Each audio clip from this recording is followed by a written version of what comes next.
Hello, everybody, and welcome to That Real Texas Team podcast number 21. I'm the host of the channel. My name is Curtis Brown, and with me, as always, Ron Dowg. What up? Ron is on vacation right now and is gracing us with his bearded presence to talk nothing but the Texans, boys. So go ahead, hit the like, subscribe button, try to grow the channel. We're currently sitting at 60 subscribers. So I'd like to see those numbers keep pumping up. The shorts do a lot for that. But if you're new here, like and subscribe, hit the notification bell. It helps us with the algorithm and get put in front of more Texans fans. With that being said, here's a little bit about what we're going to talk about, okay? We're going to talk about the Hall of Fame game, of course. We're going to talk about individual players who stood out. We're going to talk about risers and fallers, and we're going to talk top 25 Texans of all time. According to me, and Ronnie co-signed on the list, so I guess you can kind of throw shade at it. Oh, felt like it. Let us know in the comments section how you're feeling about it, and we'll go from there. So, it sounds like you scored a mighty vessel out there with the wind. I might head inside so that way we can avoid that. No, I mean, either way. But Hall of Fame game wraps a quarter and a half early and basically leaves the Texans at a 21-17 disadvantage in favor of the Bears. There were a lot of things to like about tonight. There were a lot of things to, not like. And we'll get into all of that. But let's start off with what were some players tonight individually? Well, hold on. Actually, let me do this. So the secondary, in my opinion, did not play very well. I agree. I didn't like how they were playing. No. Now, I know these guys are not the twos, even technically. I mean, Lonnie Johnson got a lot of playing time out there, and we had Mike Ford Jr. out there for a while. So these are not necessarily even the twos. This is like the absolute bottom of the roster for most of the existence of the drive. So,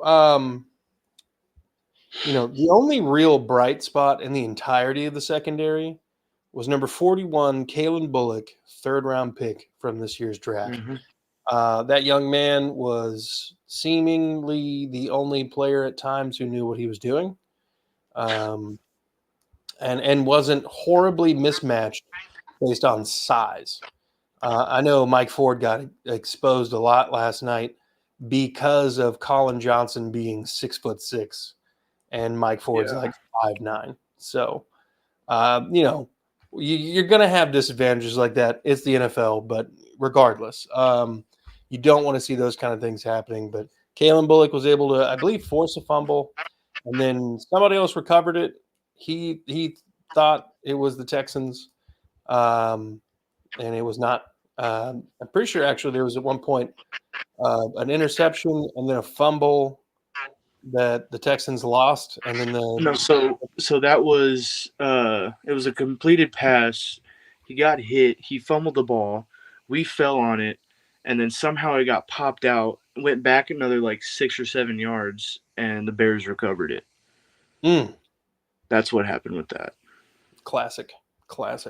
Yeah, the double fumble. I mean, and then a staple of every playbook right there. So were there any individuals that you wanted to talk about? I know before the show you said something about the offensive line and Stover. Yeah.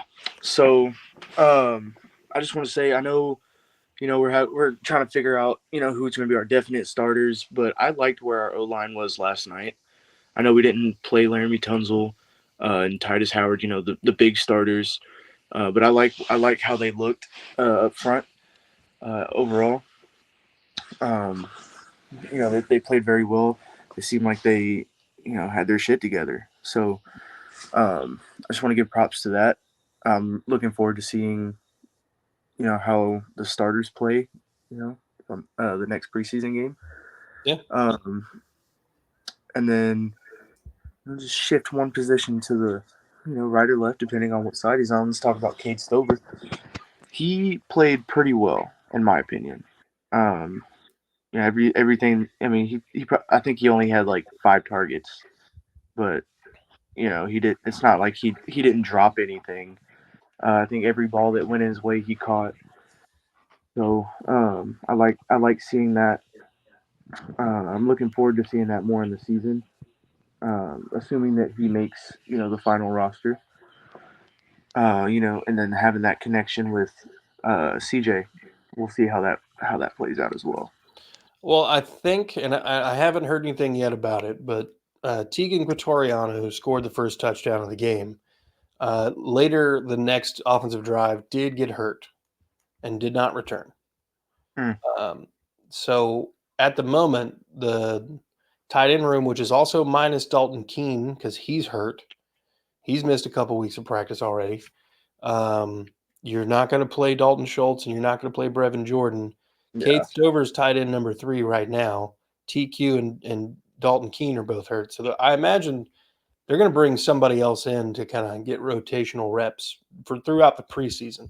They still yeah, got 3 games to go. So, um, we will see obviously the starters get a little bit of time as the games progress and we get closer to that week 4 cut down, but I can't imagine we're going to see them very often. There's a yeah, very large opinion that I feel like has slowly festered over the last couple seasons of you don't play your starters in the preseason for whatever reason. yeah. I think that's because of what Sean McVay did with the Rams. I want to say in 2019 or 2020, and Yeah, then whenever they went to the Super Bowl that year, he didn't play any starters in the preseason. They ended up, making it all the way to the Super Bowl. So, right. more teams have started trying to do that. So I'm kind of hoping if the Texans can accomplish that, maybe that will be our shot. You know what I mean? Yeah. While you kind of fading in and out there, but you're back now. While we're still on the topic of the Hall of Fame game, this was our obviously all of our first experiences with the new kickoff rules. How did you think those went? Did you like the way they are now? Do you think it motivates kickers to avoid touchbacks?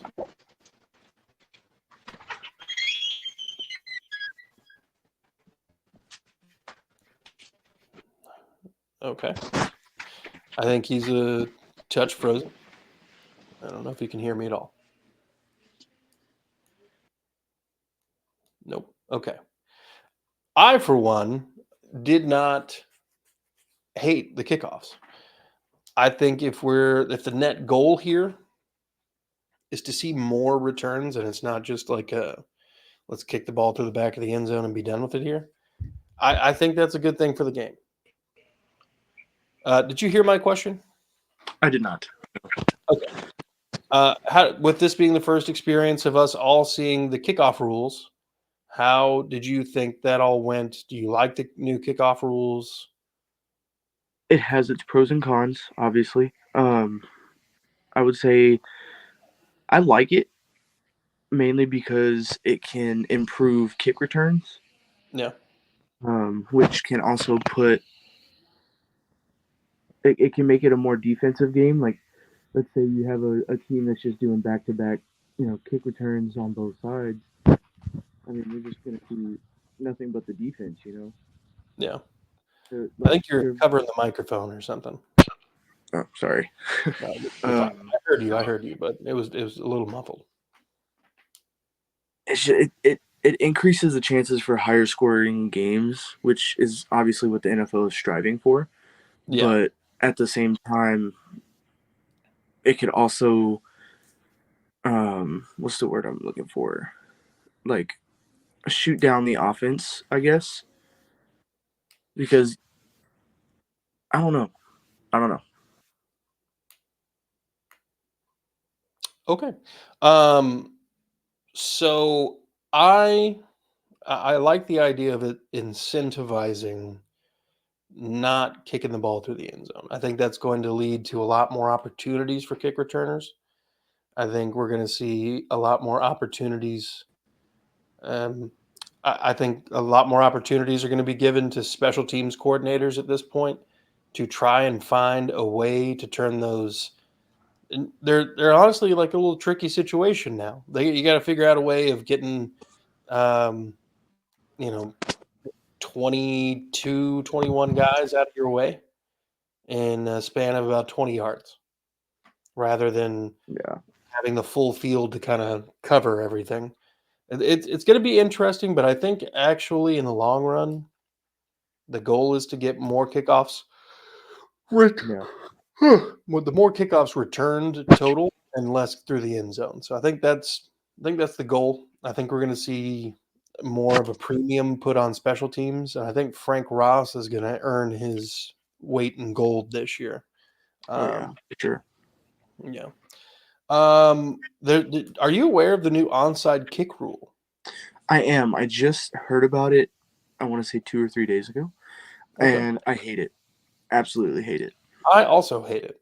So for It's those who aren't, absolutely retarded.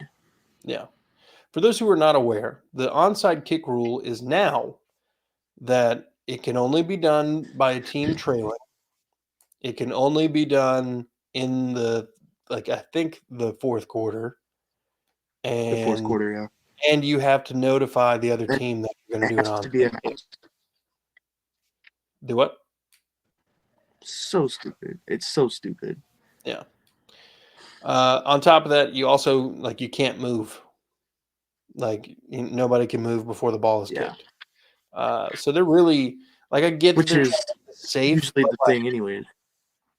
yeah, but I get we're trying to make this safe, but Jesus Christ, can Yeah. we Like, relax, guys? you might as well just give the other team your entire playbook Yeah. Well, look, at I this mean, point. one of the biggest moments in Texans history was a loss where the Colts punter Pat McAfee, to start the second half, kicks an onside kick to himself while Yeah. everybody's expecting a regular kick. You can't I have remember moments that. anymore. Yeah, it's on his Hmm. highlight reel when he starts the show. So Hmm. look, we're taking away a huge element of special teams, and I think that's going to be a negative in the long run.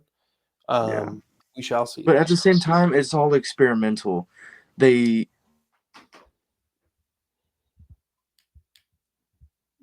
Yeah, kick return, kick off stuff.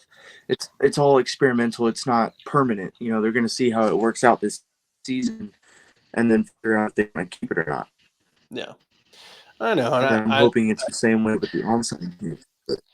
me too, because I think that's ridiculous. It's Yeah. just absolutely ridiculous. I All mean, right, at least make it in the second half, and you yeah, don't have to announce it. Like, why only in the fourth quarter, and why the only team trailing? yeah, it's stupid. Which would be stupid if the winning team onside kicks anyways. Right. But I mean, crazier things have happened. that is true. So let's go on and introduce the newest reoccurring segment here on the channel. That being Risers and Fallers. And this is a Hall of Fame game edition, Risers and Fallers, and the first in channel history. So thank you for watching. Go ahead, hit the like, subscribe button. For me, I'm going to go with my faller first. Okay. And you can do that if you'd like. My faller tonight is John Mechie. As we're sitting here doing this podcast, I'm actually watching a replay of last night's game, and John Mechie at times still looks lost. He looks like he's not crisp out of his cuts, and he looks at times almost unathletic, uninspired, something. I don't know what it is. Maybe it's just he has trouble getting up for small, insignificant games. It might be one of those things, but we need to see something out of John Mechie in a wide receiver room that is absolutely filled to the brim with talent. And his lack of displaying it is not helping his case. I mean, as I'm sitting here, I'm watching Xavier Hutchinson, who is before this game probably lower on the depth chart than John Mechie. I'm looking at a man who's probably overtaking him because of John Mechie just inability to get open or do anything. Okay, fine. Do you want to talk about Jahar Jordan? Yeah. So I feel like I okay. It's his first NFL game. Not even really a full game, but I feel like he wasn't as productive as we were hoping to see him be. I think he had like 4 or 5 rushes maybe, and he went for like 2 yards, Yeah. if that. And one of them, 2 of them were like twos. So obviously he has some learning to do and all that fun stuff. But I just feel like talked about it he was whenever we drafted him. He could have done more. Yeah. 3 carries, 5 yards. That's what it's looking like. 3 carries, 5 yards for Charles Jordan. He is honestly in the middle of a bottom of the depth chart battle of his own for running back. You're right. That is an uninspired effort. And he'll be back when he can. But it is a rather uninspired effort. And Jaws needs to really start doing better. And holy crap, Ben Skoranek, holy moly. Ben Skoranek just made an amazing play here. I'm watching the game about a minute left in the first quarter, and Mills just uncorks probably a 30, 40-yard pass here to Skoranek deep over the middle, makes somebody miss, literally trip over themselves, sets up, throws a beautiful pass to Ben, who's got somebody all over his neck and comes down with the ball. Let me bring Ronnie back in here. Wow. Nearly intercepted there by Mills, but no, Skoranek is another guy who had one hell of a showing. Oh yeah, that This little wide, one hand grab he had, yeah, that was nice. yeah, dude. This young man is on his second team. He's really good at special teams, and if he keeps playing like this, I could see him taking John Mechie's roster spot. Um, Oh, 100%. so let's move to the risers now, real quick. Um, do you want to talk about Davis Mills? I do. So, in my opinion, Davis Mills played phenomenal. He's our backup quarterback. That's what you would want to expect out of him. But from what we've seen in the last couple of years from him, um, he played really well and while he was on the field. Yeah. Yeah. He played clean. He played efficient. He wasn't afraid to take chances, but he played well. Actually, all the quarterbacks today or last night played well. Texan or not a Texan. It's kind of crazy how well Brett Ripien was doing last night, or Rippin, however you pronounce his name. But I think Ron's going to leave us and come back. Yep. Mills played well, and a large part of that was thanks to a Herculean effort on par of Xavier Hutchinson, who Brees Hall has been quoted in saying that we're sleeping on Hutch. So Hutch goes out here, 5 catches, 56 yards on 6 targets, and has himself a game in the Hall of Fame game. Really a consistent go-to target on, 10 yards to go situations, first, second down. Um, really had himself a nice showing tonight. So, hopefully Ron can get his stuff figured out. But eventually we'll have a more bug-free risers and fallers, but not a bad first start here. So let us know down in the comments who you think your risers and fallers are and who might be popping off in the next game. Obviously, none of the starters played, so or even people who were close to being starters, like Damian Pierce, second string, didn't see the light of day.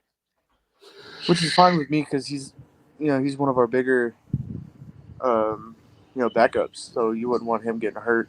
Right. Yeah. And I agree, and I get it. I also kind of wanted to see something out of him. Yeah. Because a couple years ago, he was the preseason darling. So, okay. So I watched Cody Stutes after the game last night, which, by the way, go like and subscribe to all his content. He's phenomenal with everything he does. The LA Knight of Texan media. So if that tells you anything. So while I'm watching him, the question was asked, if somebody offers a fourth round pick for Davis Mills, do you take it? And he says, absolutely not. The reason being, how many teams can you sit back and think of that have a quarterback, a backup quarterback with starting experience, familiarity with your system, and can do it like you're probably going to win a couple games if CJ Stroud misses a couple games? Maybe the Saints. Who's their backup? Rattler? I have no idea. I think they drafted Spencer Rattler. So they have like Derek Carr and Spencer Rattler, I think. Or did the Raiders draft him? The Raiders. Oh well, no. No, the Raiders have Derek Carr now. I thought. No, he left there. Oh, The that's Saints right. have Derek Carr.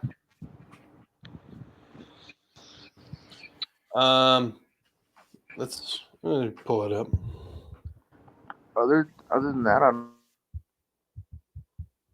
know. Well, that's part of the reason. Yeah, he's on the Saints.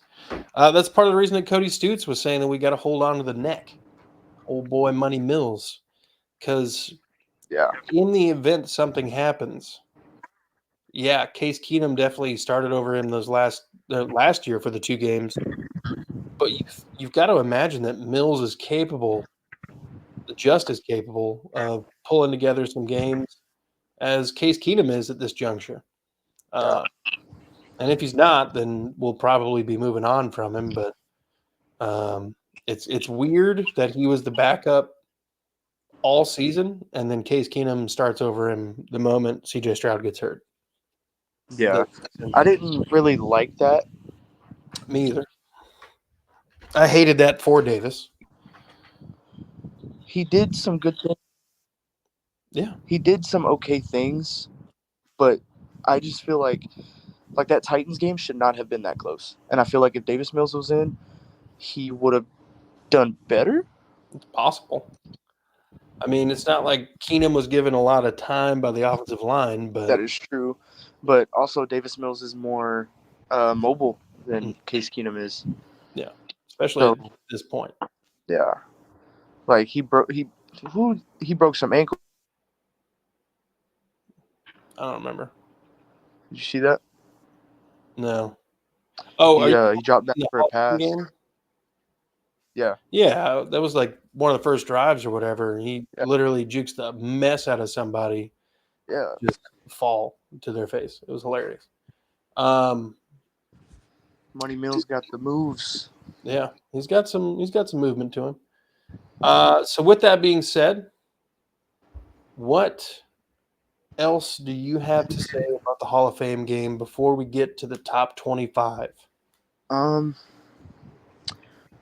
I feel like if we were able to finish out that game, things would have been differently concerning the score, but at the same time, can't control the weather. Yeah. And that's really all I got to say. It's kind of a shame that the Hall of Fame game didn't get played through all the way. Yeah. That kind of annoyed me. You kind of wait that whole time for football to come back. We get that first game, and then it's just a tease. Yeah. Just a tease. All right, we got next week, week Yep. after that, week after that, the week after that, the week after that. Yeah. No, thank God. Thank Jesus. All right. Well, let's get into the top 25 and get this mug out. All right. So last week we did the 25 through 21. This week we're going 20 through 16. Okay. So at number 20, I'm going with Clemson alumni, current. I can't remember where he's at right now, but he's still in the league. DJ Reader, defensive tackle, nose tackle. He was a young man on the team Okay. when we had Vince Wilfork, and they were both kind of. He was helping DJ Reader become that dude, and he did. And for 5 or 6 years, he was a solid addition in the middle. But when it came time to pay the piper, Bill O'Brien let him walk, and that was insane. Yeah. So DJ Reader, though, was a consistent hole clogging sumbitch. If you needed to stop the run, DJ Reader was your guy. And for the last several years in Cincinnati, he's been doing just that. He's firmly cemented himself, in my opinion, in the top 10 defensive tackles in the league currently, and he's over the age of 31. Yep. So playing solid ball still to this day. That's why I give him the nod here at 20. Number 19, we're going with an OG Texan, Gary Walker, defensive end. I see that. Okay, Gary Walker bounced around the league a fair amount, but he was probably the first defensive end for the Texans when they had Dom Capers running that 3-4 defense that really kind of took over the game for us. Antonio Smith came a little later on, but Gary Walker was consistent. He came over from Jacksonville, went back to Jacksonville, and then came back later on. I think he even played in Tennessee at some point. All over the AFC South. He's an He's AFC just an AFC South boy. technically, but made a really solid name for himself in Houston. So I'm putting him at number 19, Gary Walker. Okay.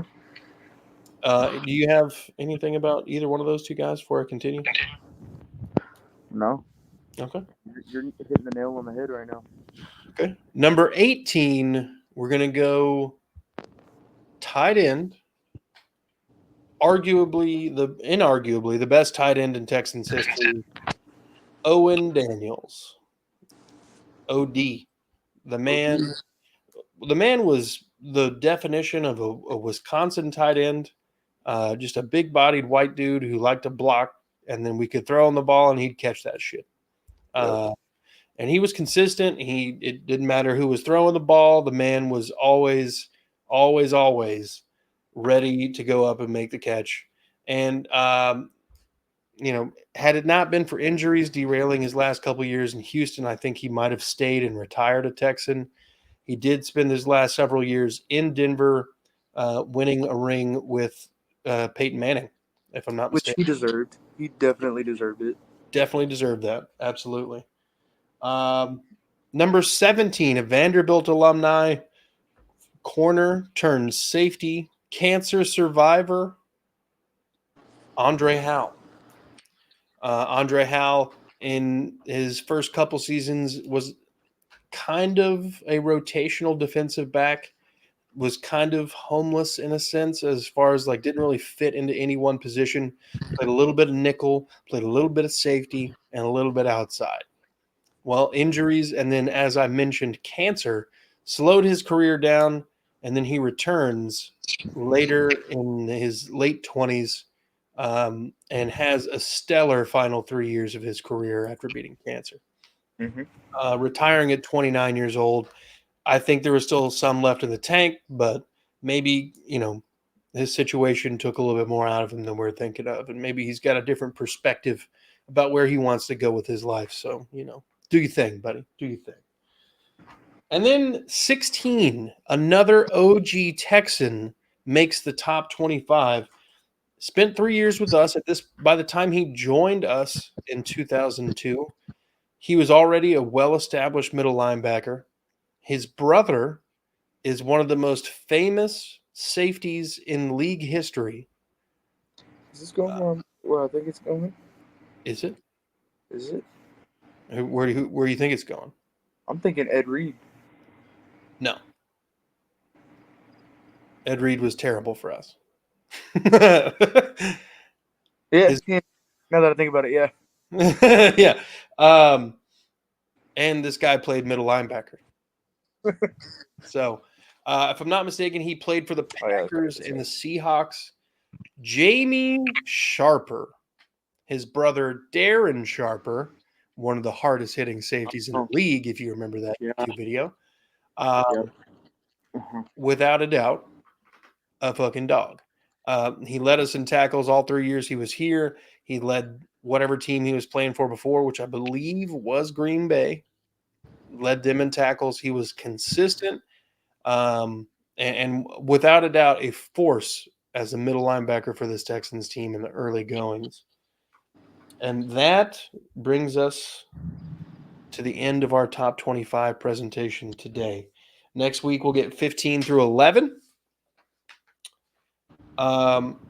Any thoughts, comments, concerns? I do have some comments about the fucking mosquitoes. Yeah. Pissing me off over here. I could see that. Hell yeah. But, concerning that, no. I mean, you hit the nail on the head pretty much everywhere. So, I mean, I'm on board with that. Hell yeah. Well, all right. Well, let's put a bow on this thing and get out of here because I know your family's probably like, why is he outside on the phone still? I don't get it. So, folks, go ahead and hit the like, subscribe button. Thank you for taking the time out of your vacation to come talk ball with us, Ron. Sorry there were so many technical issues, but we'll get that all figured out eventually. Yes, sir. Folks, hit the notification bell so you don't miss any future content. Like, subscribe. Help us on our journey to 100 and catching the Third and Teal podcast. You can also check this AFC South show out on Curtis's podcast network, the main channel, and you can see a conglomerate at work, so to speak. So be good people.